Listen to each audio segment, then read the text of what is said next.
राहुल एक दिन अपने पुराने घर के बगीचे में खुदाई कर रहा था जब उसने एक रहस्यमय संदूक पाया। संदूक के अंदर एक पुराना दर्पण और एक किताब थी।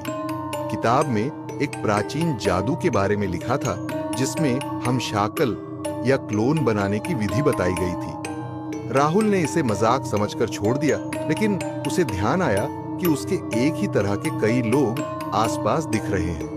रात को राहुल ने उस दर्पण को अपने कमरे में रखा और उसकी किताब को पढ़ने की कोशिश की। जैसे ही उसने किताब में बताए गए मंत्र का जाप किया, दर्पण की सतह पर अजीब सी हलचल होने लगी और दर्पण से एक और राहुल बाहर आया। ये क्लोन हूबहू राहुल जैसा ही था, लेकिन उसकी आंखों में एक अजीब सी चमक थी। राहुल ने सोचा कि यह एक मजेदार प्रयोग हो सकता है, लेकिन जल्दी ही उसने महसूस किया कि क्लोन पूरी तरह से अलग था और उसकी इच्छाओं और इरादों में कोई समानता नहीं थी। क्लोन धीरे धीरे राहुल के जीवन में घुसपैठ करने लगा। उसके दोस्तों और परिवार के साथ भी व्यवहार करने लगा।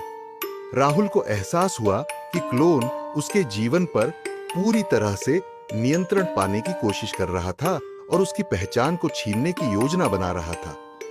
रात को राहुल ने दर्पण और किताब को जलाने का फैसला किया। जैसे ही उसने किताब जलाई और दर्पण को तोड़ा, क्लोन चीखते हुए दर्पण में समा गया। सुबह उठते ही राहुल ने देखा कि दर्पण और किताब गायब हो चुके हैं, लेकिन उसकी आत्मा अब भी भयभीत है। उसने महसूस किया कि वह खुद ही क्लोन से घिरा हुआ है, जो अब भी उसके जीवन में कहीं न कहीं छिपा हुआ है। राहुल के मन में अब केवल एक ही सवाल था, क्या वह खुद असली है या क्लोन ने उसकी जगह ले ली है?